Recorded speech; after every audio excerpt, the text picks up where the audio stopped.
그리고 우리 문스포님, 우리 이현배님도 오셨는데 어서 오시기 바랍니다. 아직은 많은 분들이 입장하시지 않으셔가지고 조금 기다렸다가 시작을 하도록 할 텐데, 기다리시는 동안 오늘도 역시나 마찬가지로 구독, 좋아요 한 번씩들 눌러주시기 바랍니다. 일단은 구독은 한번 눌러주신 분들은 안 누르셔도 되는데, 아직 안 누르신 분들 구독, 좋아요 한 번씩들 눌러주시기 바라겠고요. 무엇보다 오늘도 역시나 1시간 동안 열심히 방송하는 데 있어서 추가적으로 오늘은 브리핑 한번 진행해 드릴 겁니다. 무슨 브리핑? 종목 브리핑, 즉 종목 상담하는 시간도 가져볼 예정이니까 오늘도 잠시 뒤 8시 10분부터 올려주시는 종목 상담 시간 가질 예정이니까 참고해 주셨으면은, 체크해 주셨으면은 좋겠다는 말씀 드려보도록 하겠습니다. 자, 일단은 많은 분들이 오신 걸로 확인이 되고 있고, 추가적으로 이제 많은 분들이 오셨으니까 저는 2022년 3월 24일 방송 한번 본격적으로 시작해 보도록 하겠습니다. 좀 전에도 말씀을 드렸던 것처럼 추가적으로 8시 10분부터 어디에 유튜브에 종목명, 매수가, 비중 올려주시는 분들에 한해서 순차적으로 종목 상담 진행해 드리도록 할 테니까 참고해 주시길 바라면서 본격적으로 오늘 방송 시작해 보도록 하겠습니다. 자, 역시나 마찬가지로 시장에 대한 이야기를 하면서 진행해 봐야 되지 않을까 생각을 하고 있고요. 오늘 다행스럽게 양 지수 모두 소위 말하는 장 초반의 분위기를 계속해서 이어갔으면은 사실 오늘 좀 크게 눌리지 않을까 우려를 했지만, 다행스럽게도 소위 말하는 아랫꼬리를 달아주게 되면서 양 지수 모두 회복세를 보여주었고, 그 과정에서 코스피는 물론 아쉽게 음봉으로 마감이 됐지만 장중 한때 마이너스 1%가 넘게 하락을 하기도 하였지만 결국에는 회복되는 포지션들이 연출이 되었고요. 코스닥은 플러스 마감이 되는 모습이 형성되었음을 우리는 다시 한번 확인해 볼 수가 있었습니다. 자, 그리고 객관적으로 오늘 증시에 대한 하락세가 형성된 가장 큰 이유 중에 하나는 역시나 마찬가지로 간밤 뉴욕 증시가 마이너스 1%대의 하락세를 연출해 주었는데, 그 중심에 있는 게 두 가지로 우리가 요약을 해 볼 수가 있었던 것 같습니다. 일단은 첫 번째, 역시나 유가죠. 유가. 국제 유가가 다시 한번 5%대의 상승률을 보여줬었던 상황들이 형성되었고, 그 과정에서 115달러까지 고개를 들어주는 상황들이 연출이 되면서 국제 유가 상승에 대한 우려감이 형성이 되었었고요. 그 과정에서 지속적으로 러시아, 우크라이나 이슈가 사태가 계속 끝나지 않은 채 새로운 이슈들을 만들어내는 모습들이 형성이 되었었습니다. 자, 여기에다가 추가적으로 소위 말하는 금리죠. 금리. 즉 여전히 매파적인 발언을 진행하고 있는 소위 말하는 연준 위원들의 발언들이 부담으로 작용을 하고 있었다라는 거죠. 물론 현재 시점에서 지난 3월달에 0.25포인트를 올렸던 상황에서 5월달 추가적인 다음 FOMC 때 이미 0.5%에 대한 추가 인상을 단행을 할 것이다 라고 이미 밝혔던 상황이 있지만, 현재 시점에서 추가적으로 소위 말하는 연준 위원들이 지속적으로 0.5%에 대한 추가 인상이 단행이 될 것이다 라는 발언들이 계속해서 이어지다 보니까는 0.25포인트를 올렸던 지난 3월달과 별도로 0.5포인트 추가 인상에 대한 가능성이 높아졌다라는 평가가 이루어지면서 소위 말하는 유가와 금리가 동시에 오를 수 있다라는 우려감이 현재 증시의 발목을 붙잡고 있지 않나, 이렇게 생각을 해보고 있습니다. 그러다 보니까 자연스럽게 경기 우려감마저도 제기가 되고 있다라는 부분들을 우리는 체크해 볼 수가 있다라는 거죠. 소위 말하는 인플레이션 우려감에다 전쟁 리스크까지 더해지다 보니까 부담이 지속적으로 크게 형성되고 있는 모습들을 우리는 생각해 볼 수가 있었습니다. 물론 그러한 과정에서도 상승폭을 보였었던 이슈들과 섹터들은 존재합니다. 역시나 마찬가지로 소위 말하는 에너지주들에 대한 상승폭이 상당히 컸었고, 전체적으로는 유가 강세에 따른 매물 부담이 소위 말하는 이슈가 반대로 관련 섹터의 상승폭을 키우지 않았나, 이렇게 우리는 생각해 볼 수 있었던 것 같습니다. 무엇보다 이러한 부분들이 오늘 국내 증시의 장 초반에 눌림으로 자리매김을 했지만 결국에는 이러한 악재들도 계속해서 부각이 되었던 부분들로 인해서 일시적인 눌림은 있었지만 결국에는 소위 말하는 회복하는 모습들이 연출이 되었다라는 점을 우리는 긍정적으로 생각할 수가 있었다는 겁니다. 특히나 장 초반에 대형주의 매도세가 집중이 되다 보니까는 사실상 크게 눌렸던 부분들도 없잖아 있기는 했습니다만은 다행스럽게도 추가 하락에 대한 움직임들 이어지지 못한 채 소위 말하는 시장이 버텨주는 요인들이 있었습니다. 그리고 그 시장의 버팀목이 되었던 재료들이 어떠한 부분들이 있는지를 살펴봤더니 상대적으로 국제 유가가 일단은 5.66포인트 오르면서 거의 115달러까지 상승을 했지만 다시 장중에 소폭 하락하는 모습들이 형성이 되었었죠. 그래서 사실상 어느 정도 지수에 대한 눌림도 연출이 되었음을 우리는 확인해 볼 수가 있었습니다. 여기에다가 추가적으로 보시는 것처럼 선물 쪽의 분위기, 미국의 선물 쪽의 분위기도 전일과 다르게 모습을 보여주었다라는 점에서도 역시나 일시적인 요인이겠구나, 일시적인 요인이 크겠구나, 이러한 부분들이 부각이 되면서 사실상 오늘 오후장에 전반적인 수급이 회복이 되었음을 우리가 확인해 볼 수가 있었습니다.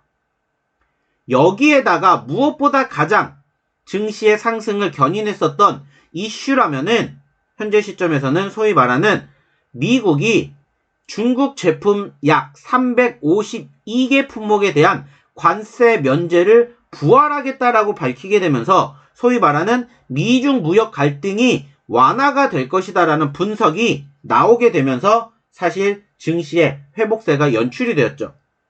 어떻게 보면은 최근에 러시아가 중국에다가 소위 말하는 헬프미를 외치게 되면서 중국이 어느 정도 러시아를 도와주기 위한 분위기가 형성이 되었었는데 그 과정에서 미국이 중국을 오히려 자국편으로 만들기 위해서 소위 말하는 관세 면제를 부활을 시켰다라는 부분들로 인해서 긍정적인 이슈가 부각이 됐고, 소위 말하는 미중 갈등에서 크게 밀렸었던 우리나라 기준으로는 긍정적인 요인이었다, 이렇게 판단을 할 수가 있었고, 그 과정에서 중국 역시나 마찬가지로 물론 아쉽게 종가 기준으로는 마이너스로 끝났지만은 중국의 낙폭이 축소가 되었고, 역시나 홍콩 증시 또한 상승폭을 보이면서 우리나라 증시도 오후장 들어 조금씩 회복하는 포지션들이 연출되지 않았나, 이렇게 판단해 볼 수가 있습니다. 자, 하지만 무엇보다 가장 큰 우려감이 되는 건 사실상 지난주나 지지난주 같은 경우에는 워낙 큰 변동성을 보여줬는데 이번 주 같은 경우에는 사실상 특별한 변동성이 없다라는 겁니다. 보시는 것처럼 지난주, 지지난주 같은 경우에는 소위 말하는 빅 이벤트들이 있다 보니까는 워낙 큰 변동성이 형성이 되었었는데 이번 주는 아시는 것처럼 지난주, 지지난주에 큰 일정들을 대부분 소위 말해서 해결이 되다 보니까는 어때요? 해결이 되다 보니까는 소위 말해서 우려감을 보일 만한 상황이 아니라고 판단하는 투자자분들이 많이 계시게 된다라는 것을 우리는 깨달을 수가 있었다는 겁니다. 물론 특별한 이벤트가 없는 것도 맞습니다. 여기에다가 정책이라든지 전쟁이라든지 중요한 일정이 대부분 마감이 되었고 실질적인 FOMC 회의도 4월달이 아닌 5월 첫째 주에 있다 보니까 상대적으로 소위 말하는 지수의 흐름을 좌지우지할 만한 모멘텀이 부재하다라는 것을 우리는 경험해 볼 수가 있었고요. 어떻게 보면 이제 5월달에 조금 굵직굵직한 이벤트를 본다라면은 사실상 FOMC 회의와 우리나라의 대통령 취임 정도가 있지 않나 이렇게 생각을 해 볼 수 있을 것 같습니다. 자, 그렇다면은 소위 말해서 우리나라 증시의 추가 상승을 견인해 줄 만한 모멘텀이 뭐가 있을까 이렇게 판단을 한다면 일단은 실적이지 않을까. 우선은 우리가 이렇게 생각을 해봐야 될 것 같아요. 일단은 당장 다음 주 바로 미국의 마이크론 테크놀로지가 실적 발표를 하게 되고요. 그리고 연달아서 우리나라의 삼성전자 실적이 공개가 됩니다.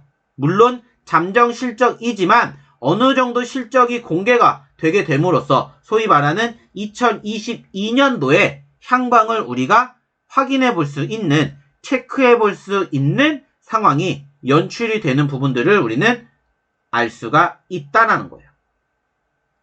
근데 중요한 건 그때까지 특별하게 시장의 흐름을 만들어 갈 만한 모멘텀이 없다 보니까 어떻게 보면은 다시 시장의 관심은 유가라든지 금리로 가지 않을까 이렇게 우리가 생각을 해볼 수도 있을 것 같아요.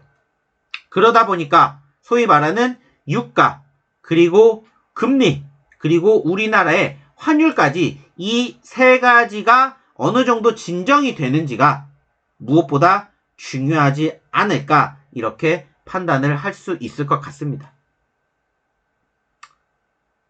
그리고 그 과정에서 지금 보시는 것처럼 소위 말하는 외국인들의 매수세가 지금 3거래일 연속으로 빨간불을 보여주고 있다는 점도 우리가 조금 긍정적으로 생각을 해볼 수 있는 부분이지 않을까 이렇게 판단을 합니다.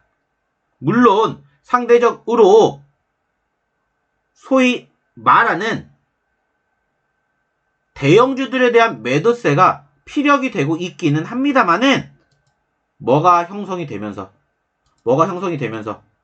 보시는 것처럼 오늘 동시호가 때 지금 보이십니까? 동시호가 때 무려 1조 5천억이 들어왔어요.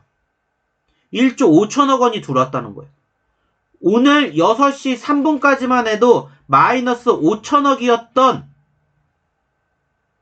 외국인들의 물량이 오늘 동시호가, 즉 시간 외 동시호가가 끝나게 되면서 무려 1조 4천억 원을 올렸다라는 것을 우리는 생각을 해봐야 돼요. 물론 반대로 기관들 중에서도 1조 3천억 원을 던졌어요.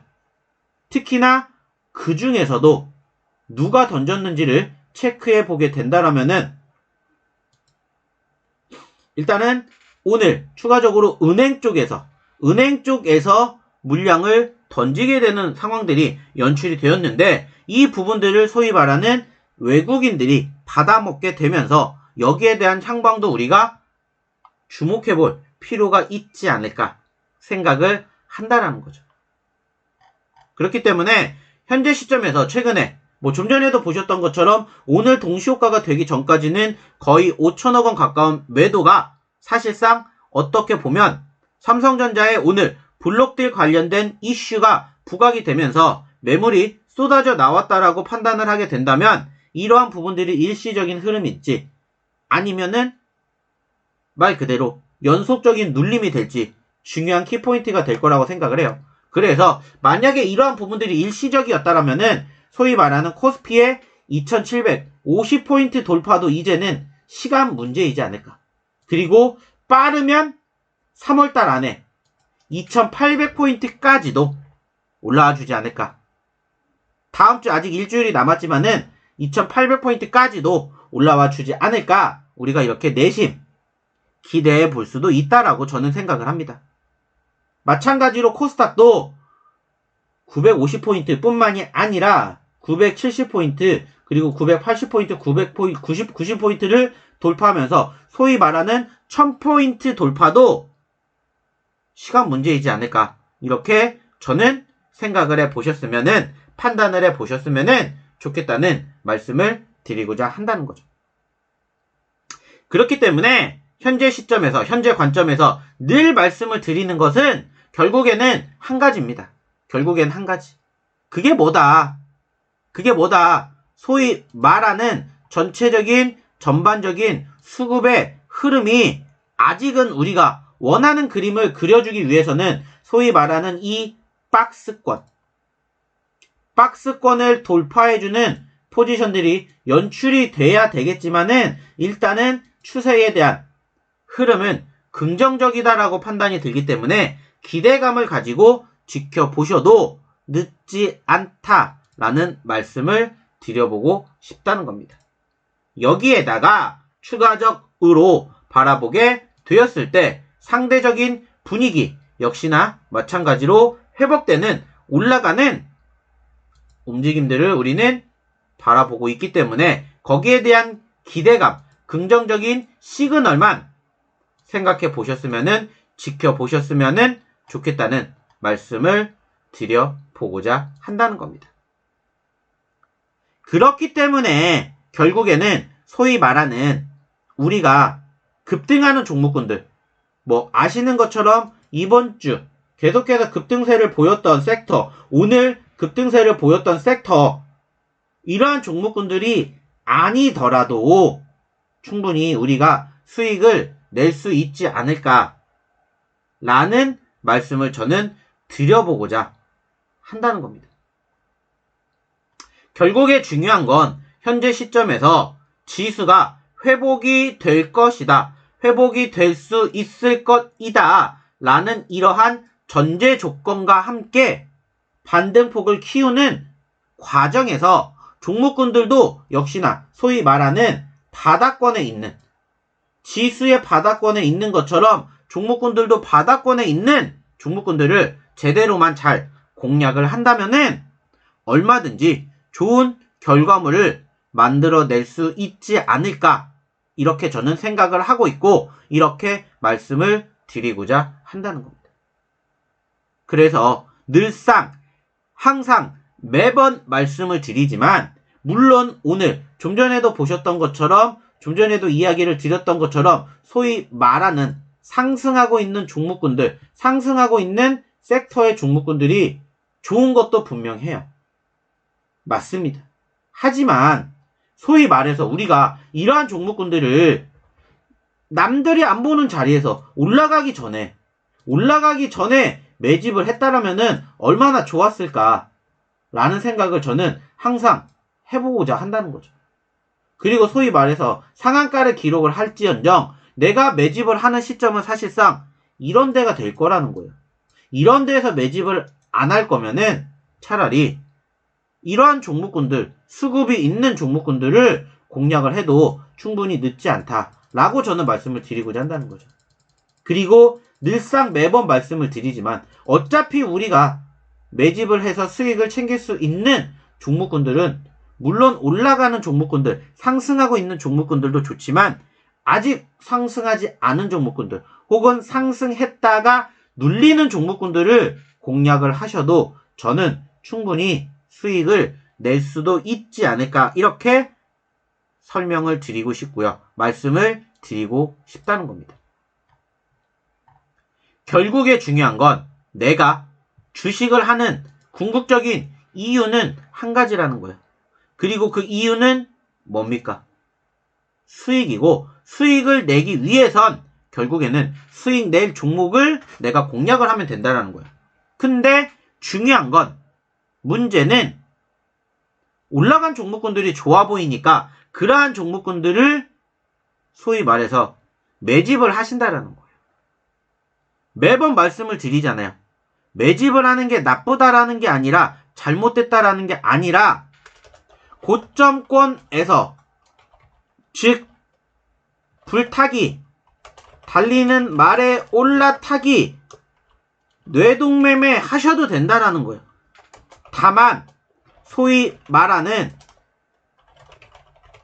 하락 시점에서 손절가를 지정하고 대응을 하셨으면 좋겠다라는 거죠. 여기에서 중요한 키포인트는 뭐라고요? 대응입니다. 대응. 그래서 올라가 주면은 좋겠죠. 내가 갖고 있는 종목이 상한가를 가면 당연히 좋겠죠. 하지만 그렇지 못할 수 있는 것들도 우리가 늘 항상 염두는 해 주셨으면 좋겠다라는 거예요. 우리가 원하는 그림은 물론 이렇게 소위 말해서 올라가주는 그림입니다. 하지만 올라가주는 그림이 어떻게 계속 나오겠습니까? 안 나와요. 그렇다면 우리가 떨어지는 것도 항상 준비를 해야 된다는 거예요. 준비를. 그리고 소위 말하는 상승 후에 눌렸을 때, 추세가 꺾이지 않았으면 상승 후에 눌렸을 때, 상승 후에 눌렸을 때, 상승 후에 눌렸을 때가 항상 매수의 기회라는 것들을 생각해 주셨으면은, 생각해 보셨으면은 좋겠다는 말씀을 다시 한번 드리고자 한다는 겁니다. 그래서 저는 이렇게 말씀을 드리고 싶어요. 아니, 좋은 종목군들 물론 있어요. 하지만 올라갈 수 있는 좋은 종목이 더 많이 우리를 기다리고 있다라는 거. 이것을 꼭 기억해 주셨으면은, 이것을 꼭 생각해 주셨으면은 좋겠다는 말씀을 마지막으로 드려보고 싶습니다. 자, 무슨 말인지 이해가 되세요? 무슨 말인지 이해가 되십니까? 여기까지 이해가 되신 분들만 77 한번 눌러보세요. 77. 여기까지 이해가 됐다 하시는 분들만 77 한번 눌러보십시오. 77. 제가 제대로 잘 설명을 드리고 있는지 없는지 한번 확인 한번 해보자고요. 잘 이해되셨다. 77. 자, 그리고 역시나 마찬가지로 구독, 좋아요 한 번씩들 눌러주세요. 구독 눌러주신 분들은 안 누르셔도 되는데 구독 안 누르신 분들 구독 한 번씩들 눌러주세요. 구독 누른다고 돈 드는 거 아니니까, 돈 드는 거 아니니까 한 번씩들 눌러주시기 바라겠고요. 그리고 추가적으로 오늘 뭐 해드린다고 했어요? 종목 상담 해드린다고 했죠? 8시 10분부터 종목 올려주시는 분들 상담해 드린다라고 말씀드렸고, 현재 시점에서 지금 올려주신 분들 계시기 때문에 올려주신 분들 순차적으로 저희가 종목 상담 진행해 드리도록 할 테니 참고해 주시고요. 아직 올려주시지 않으신 분들도 어디에다가, 카톡방에다가 아니에요. 어디에다가 바로 저희의 유튜브 채팅창에다가 올려주시면 순차적으로 진행해 드리도록 하고 있으니까 참고해 주시기 바랍니다.